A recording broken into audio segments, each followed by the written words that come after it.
Накануне вечером в Москве произошел ужасный теракт. Крокус Сити Холл. Я сам часто бываю в этом месте, я знаю каждую дверь, каждую картину на стенах этого Крокус Сити Холла. И вчера я с ужасом смотрел эти кадры.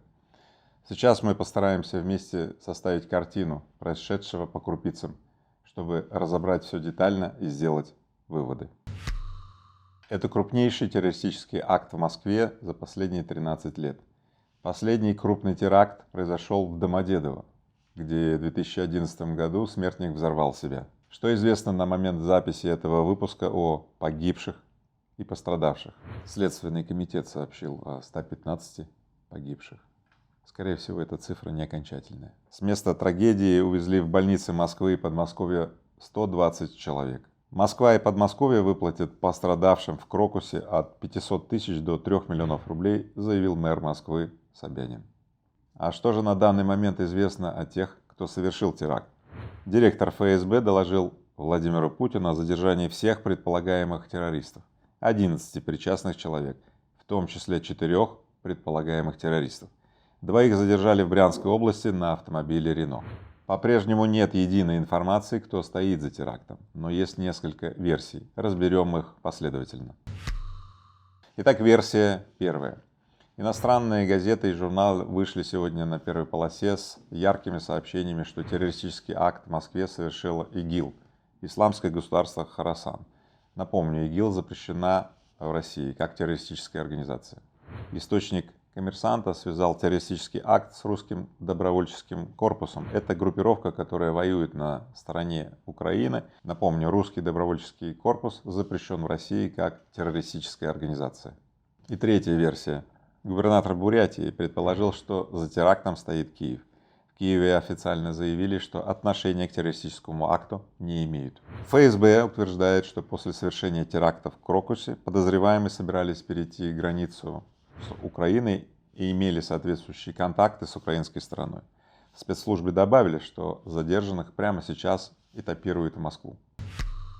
Сейчас я расскажу и покажу, как отреагировали на эту ужасную трагедию в России и в мире. С утра сегодня к посольствам России во всех странах мира несут цветы. В адрес президента России и народа России приходят соболезнования от глав большинства государств. ООН, США, Европа, СНГ осудили действия террористов. Интерпол заявил, что готов помочь России найти виновных. Утром во многих городах России прошли панихиды.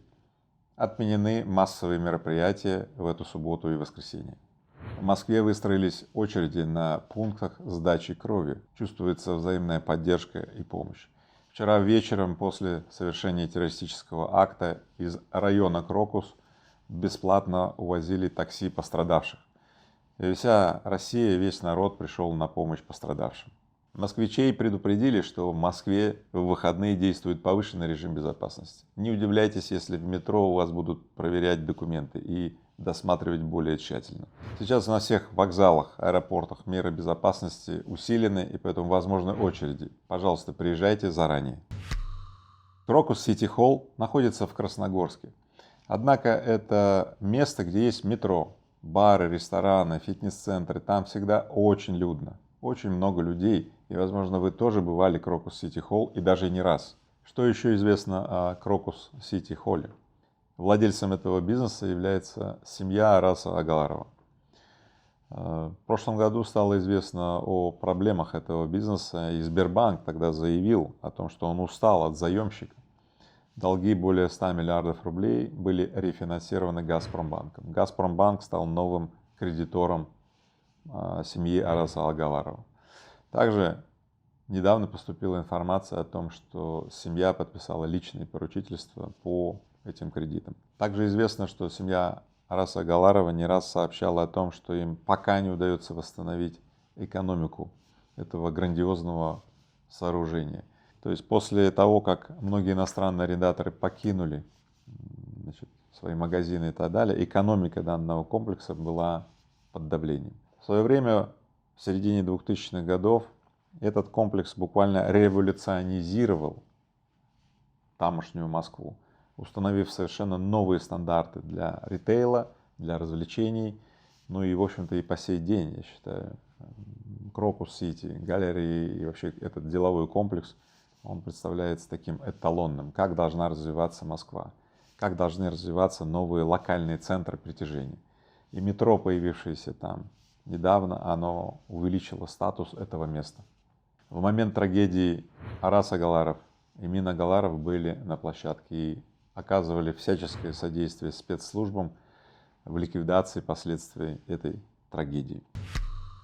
Теперь подробнее о том, как все произошло. Возможно, эти пазлы позволят вам создать полную картину в вашем воображении.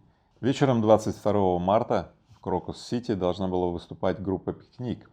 Стрельба началась незадолго до концерта. В зале было около 70% людей. Был полный солд-аут. Около 6 тысяч человек находились в Крокус-Сити. Конец рабочей недели. Люди стягиваются, чтобы отдыхать в развлекательные места. Итак, как же все развивалось? Стрельба началась на парковке. Несколько вооруженных людей в камуфляже в упор расстреливали людей из автоматов. Далее встретили охранников, вооруженных электрошокерами и дубинками. Предположительно, они их убили. Далее вооруженные люди зашли в холл и продолжали расстреливать людей. Люди в панике били стекла, пытались покинуть Крокус.